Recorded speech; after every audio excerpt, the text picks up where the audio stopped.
Evening, guys. It's 10 to 10. I've just been to a job that I thought I'd just share with you. Asking for the key, straight away knew it's a drop snib.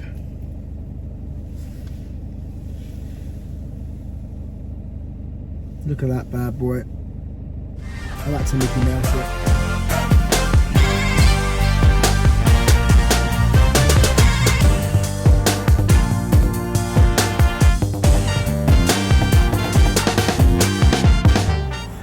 Right, the first thing I need to mention about this video is that I wasn't able to use the microphone because I bought a new rig for the phone and it doesn't fit. So I've had to buy an adapter, so I'm waiting for that to come. I think I mentioned that in another video as well, but I thought I would mention it to you at the beginning so you can turn your volume up. Just at this job, flat 10. Can I show your key for a sec? Yeah. Got a dropped snib, so the snib on the back of this night latch has dropped. There's no letterbox whatsoever, and it's just nothing there. So the snib's dropped, so we're gonna have to drill this out and Mickey Mouse it. Right, so I need to get the screws that are behind there. Right, so that's the cylinder off. Cylinder's down there. Yeah, cylinder down there. So now I need to get that back plate off to do the snib. So fitted this, I've had to fit a new era cylinder and this temporary night latch just for the minutes to get by, and then we'll have to come back at some point and fit a new night latch. Evening, guys. It's 10 to 10. I've just been to a job that I thought I'd just share with you. So a guy at 8:45 calls me and says that he's in a sort of, I don't know, he's probably, I would imagine he's about mid-50s. He called me to say that he's been decorating today at his flat and he just popped out to get some shopping. He's been out for about 3 or 4 hours, and he can't get in his door. So he swore blind that the painting that he's done has stuck the door. So I said, okay, look, it's, you know, by the time we finished the conversation, he said, how much to get you out? I said, you're probably looking at about 90 quid. And he just started going, oh, I haven't got £90. I can't afford that. And it just sounded really sad. So I said, okay, look, can you afford 70 quid if I come out? Bearing in mind, I thought possibly might just have to turn the key and you know, just barge the door a little bit if it's painted shut. I was very dubious. I mean, I know paint's quite sticky, but I don't think it holds like grip feel. Anyway, he said, okay, 70 quid. I can stretch to that. So the job's about 15 minutes from my house. I get there, asking for the key. Straight away knew it's a drop snib.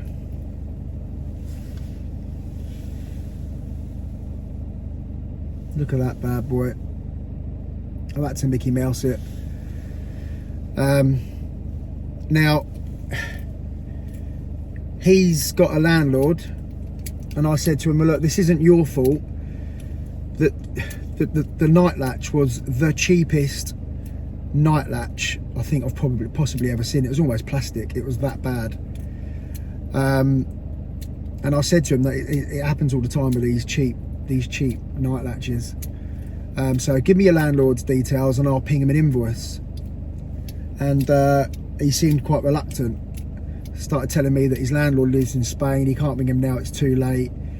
But he said he's going to ring him tomorrow. So, I mean, I don't know what you guys would charge for this. I mean, I'm thinking during the day I would be charging 140 for gaining entry and then supplying and fitting a new night latch. Now, believe it or not, I fitted my last Yale, 60mm Yale, on a job at about 5 o'clock this evening.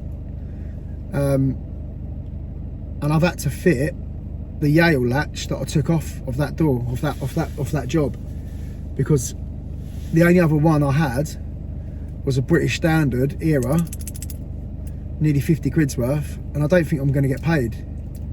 I don't think I'm going to get paid for this. I mean, he's given me 70 quid, but I've had to stick a new cylinder in and put this other night latch, which there's nothing wrong with the night latch actually. It's perfectly fine. It's just a bit old, but it's working fine. It's got him out of a pickle.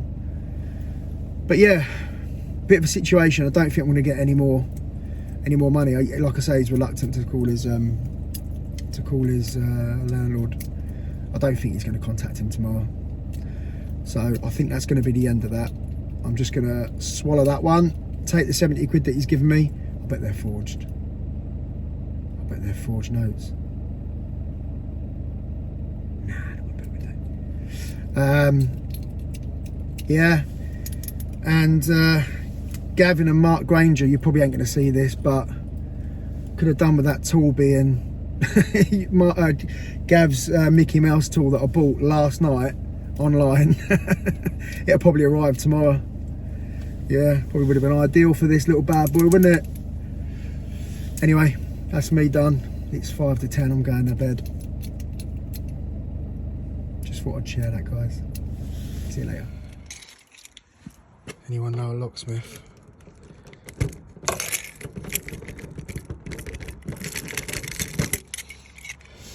Hi guys, just a quick update from the video that you saw just then with the Mickey Mouse, we're out to Mickey Mouse the latch. It's now 2 days later. Yeah, and I've not been contacted with any email address or anything like that. I'm not going to chase it up. The guy clearly didn't want to bother his landlord, and yeah, I think it put him in a really awkward position, so I'm just going to leave it, and it is what it is. It's snowing in Brighton. Look at this. That's not. I thought this van's got a bit dirty. Look at it down here. It's filthy. So we're in a car wash.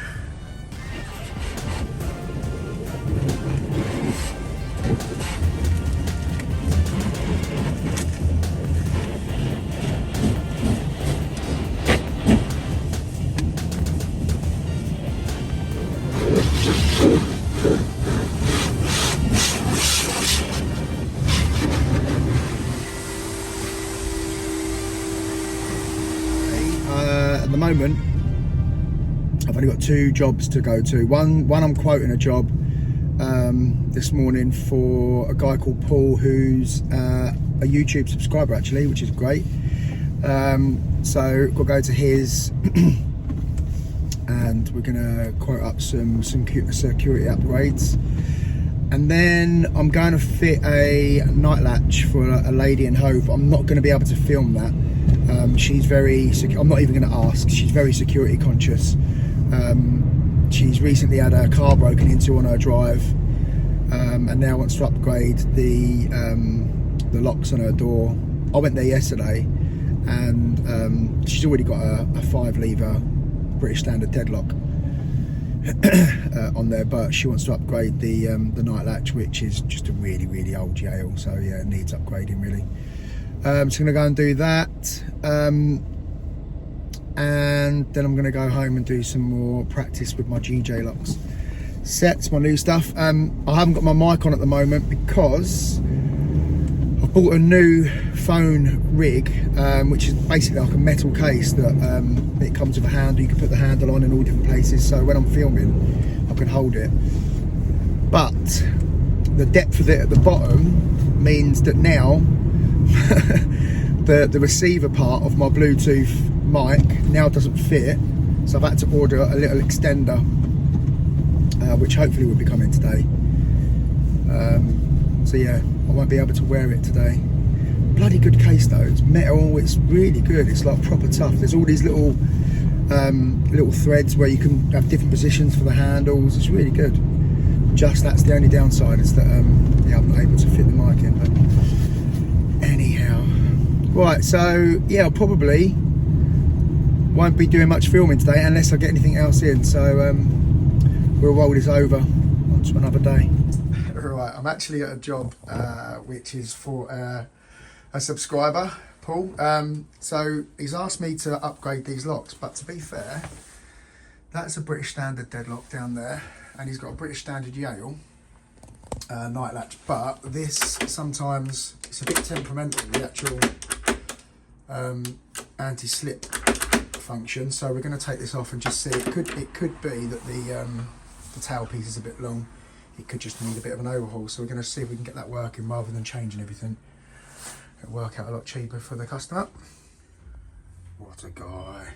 What a guy! All right, so the tailpiece on the back of the key is here. Pulls into a bit of lock sport. And so when you explain the bitting to people, they haven't got a clue, but he knew what I was talking about when I said look at the bitting on that. Mental. But yeah, anyway, so that is all working pretty freely. There's nothing to do with that. So what we're going to go is just going to take the lock off, take the plate off. I'm just going to literally give this a really good spray with some GT85. Soak it in there. Turn it upside down, get it empty. I might actually turn it upside down over here, so I don't get it all over the pathway.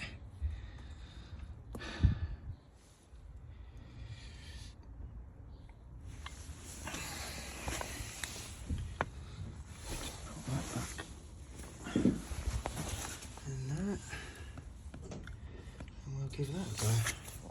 Right, got the Nightlatch back on, and we seem to have fixed that problem. So that's all working real lovely. And Paul was just saying that often if you put the door on the latch, you'd have to do this loads and loads of times for it to release. But it seems to be working lovely now. But what I am going to do, I've noticed that the anti-slip snip is barely touching that. When you shut the door, I mean it's touching it by about a mil. So I'm just going to pack the actual keep out a little bit, just so it's a bit closer to the lock, to make sure that's working properly. Right, a little tip for you guys. I've got to, like I said, I've got to pack out the front edge of this, just so that the keep goes closer to the lock. So what I do, little screws in there which you can adjust. You can pull them out if you need it to a bit. To ping it out a little bit further, or you can put them in if it's too far, and then you just screw that back on like that. So you obviously put the screws in where you know you're not going to, where these fixing screws are, and then that is now just pinged out a little bit from the frame. So we'll try that and then see how we go.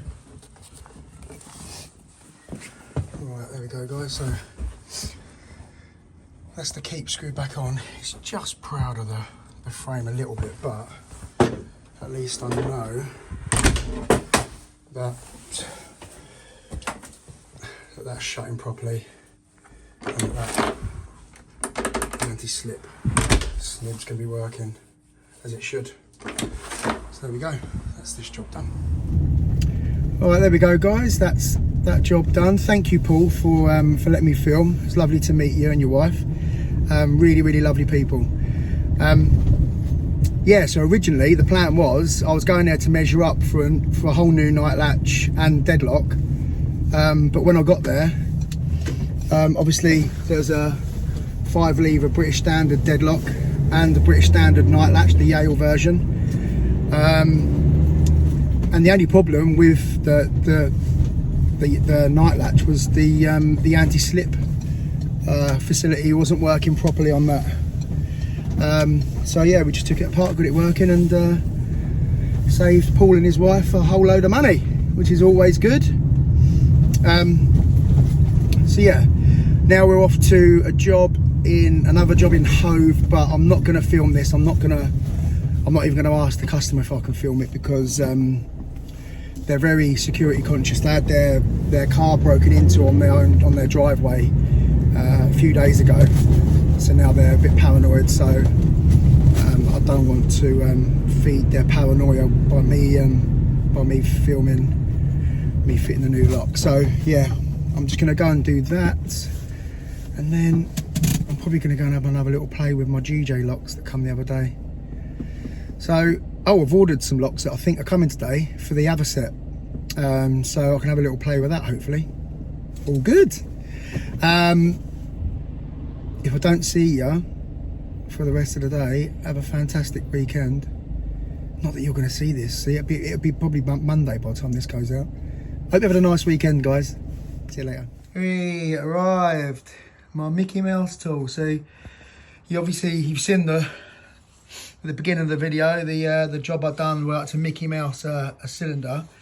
The day after, Gavin Jeffries announced he was making these, which is a dedicated kind of jig, if you like, for Mickey Mouse in cylinders in that situation. And you've got another little drill point there for actually, so you drill through the cylinder like I did, but then there's another drill point to actually get to the snib to be able to lift it, which is brilliant.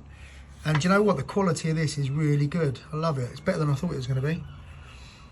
Cheers, Gav. And yeah, who knew? Every day's a school day. Look, the last video I done when I changed the wing house mechanism, I didn't know you could change the gearboxes, but apparently you can. You can knock the pins out and then you replace them with these, or some guys have been saying that they use rivets instead of these.